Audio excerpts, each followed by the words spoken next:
Why were you standing there? Because. Ira tilted her head. The only thing Your Majesty truly loves is my face. What would you do if it ended up like this? She gestured lightly at the cut on her cheek. You, the Emperor barked, his expression sharp with displeasure. Ira laughed at his reaction, openly, without apology. The Emperor had grown increasingly erratic. And that eccentricity was wearing on the seventh consort more than she let anyone see. A moment later, the Emperor blinked, squeezing his eyes shut and opening them again as though startled by something. Seventh consort, what happened to your face? Nothing, Your Majesty. The days have been growing hotter. I'll make some cold tea. It's so stifling in this villa that I've lost my appetite entirely. The only thing I've managed to drink is your iced tea. The Emperor fanned his robes with a discontented click of his tongue. Camellia, standing nearby and listening, lowered her head to hide the shadow that had crossed her face. The Emperor's behavior had become more and more extreme. He continued to refuse every examination the imperial physician attempted. The only person in the entire villa he would truly speak to, was the seventh consort. Camellia stepped back, concealing her worry. Ira, meanwhile, turned to the Emperor with a bright and easy smile. It is a hot day. Shall we have that iced tea? Yes. Bring it to the bedroom. Of course. Ira moved quickly and returned with a cup filled with green tea poured over ice. The Emperor half reclined on the bed and took a slow sip. His face eased. It tastes better today. He set the empty cup down, a rare look of contentment crossing his features. I added honey. And I brewed it stronger than usual. When Ira smiled, the dimple in her cheek appeared. The Emperor looked at her face more carefully. How on earth did your cheek get like that? Your Majesty did it. Ira said it in the same pleasant, musical voice she used for everything. What?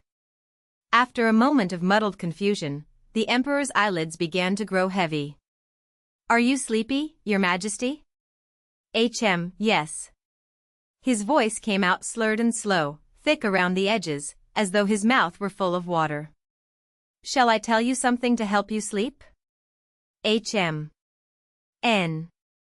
I. The Emperor frowned. He was unbearably drowsy, but something was wrong. His mouth felt strange. Stiff. His lips would not form the words he wanted. Ira sat at the edge of his bed and smoothed his hair with a gentle hand. Her eyes were as cold as deep water.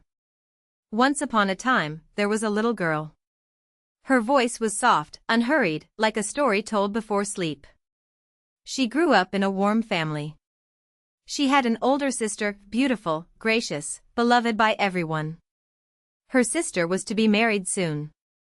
The hand stroking the Emperor's hair closed around it suddenly, gripping hard, forcing his head upward.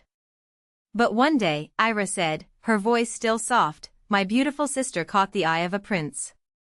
Her poisoned eyes looked directly into his. A prince like you. The prince violated her. Framed her. Destroyed her family. The Emperor listened in his stupor, something tugging at the edges of his mind. He had heard this story before. He had heard it somewhere. Her sister's fiancé pulled a girl from the burning house. And the girl cried, I didn't ask for this. Let me die with my family, Ira whispered it quietly, bitterly. The Emperor tried to open his mouth. His lips would not move. Do you know what became of that girl, Your Majesty? Ira smiled, brilliant, warm, like sunlight. She brought both hands to the Emperor's neck, encircling it gently, like an embrace. The Emperor's eyes went wide with sudden fear. He tried to push her away. His hands would not respond. His feet would not respond. He was trapped inside his own body, entirely still. She took revenge. She took from him what he cherished most. Ira lifted her hands from his neck and looked at him with soft, wondering eyes. Do you know what that was? His position. Emperor. The emperor strained to open his eyes, to move, to do anything, but his eyelids were stone. And what does this greedy prince cherish most now that he is emperor? You trembled with fear that your own son would take the throne, didn't you? So you tried to take it from him first. I watched you.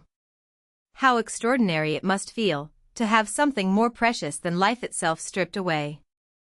Ira laughed. It was a genuine laugh, light, unburdened. But what is a prince worth, without a throne? The girl has taken everything from him. She tilted her head, genuinely curious. Your Majesty, tell me. What remains for you to lose now? She looked at him with an expression of innocent inquiry. In the end, it's only your life, isn't it? Ira pressed the cup to his lips. The emperor twisted his head. He tried to keep his mouth closed, tried to resist, but Ira continued, her expression entirely calm, pouring the tea steadily into his mouth. For months she had combined herbs in ways only she understood, giving him headaches, clouding his memory, stealing his appetite, fraying the edges of his mood. Each tea a little more, a little different. Each cup slowly building toward this one. This tea was not medicine. The emperor's eyes filled with tears. A final, rattling exhale. His head turned to the side. The emperor was gone. Ira stared at him. She had spent years planning this. Years living beside a man she had wanted to destroy from the first moment, smiling, serving tea, listening, waiting. And now it was finished. She had expected to feel empty. What she felt instead was relief. The bedroom door opened softly. Camellia stepped inside. Ira looked back at her with blank, tear-streaked eyes. Camelia's face was grieved. Ira. Go outside. I'll take care of things here. / asterisk in the villa's bathroom, Ira sat in a tub still fully dressed, the water rising around her. Camellia came to her and stood at the edge. Nanny. Ira lifted a folded letter from the edge of the tub and held it out. Give this to him. Camellia took it without a word. You didn't have to do it this way, she said quietly. I came to the palace to do this. Ira smiled. Ira. He didn't want blood on your hands. I know. When the Duke of the West had decided to place someone inside the imperial palace, Ira had stepped out of his shadow and volunteered herself. He had known her history. He had refused. She had insisted. The purpose of the placement had been intelligence, understanding the palace's workings. Killing the emperor had never been the assignment. And so she was sorry to him. Genuinely sorry. But it had been her choice. Her revenge. Hers alone. Nanny. She said it gently. I'm all right. After everything, after losing her family, after the long years in the West, in the care of the woman who had raised her, this was where the road had led. The emperor's death would trigger an investigation. The seventh consort would be the most obvious suspect. She would remain, and she would face what came. She had known that from the beginning. She had made her peace with it. The only thing she had worried about, the only thing, was whether he would grieve. Nanny. Go quickly. People will come soon. Camellia looked at her for a long moment with aching eyes, then turned and left. The knight posted at the villa's entrance moved to stop. Camellia. Where are you going? Ah, I'm on an errand for the seventh consort, Sonny. A sharp voice. Damon had appeared, crossing the courtyard toward them with quick strides. Sir Damon.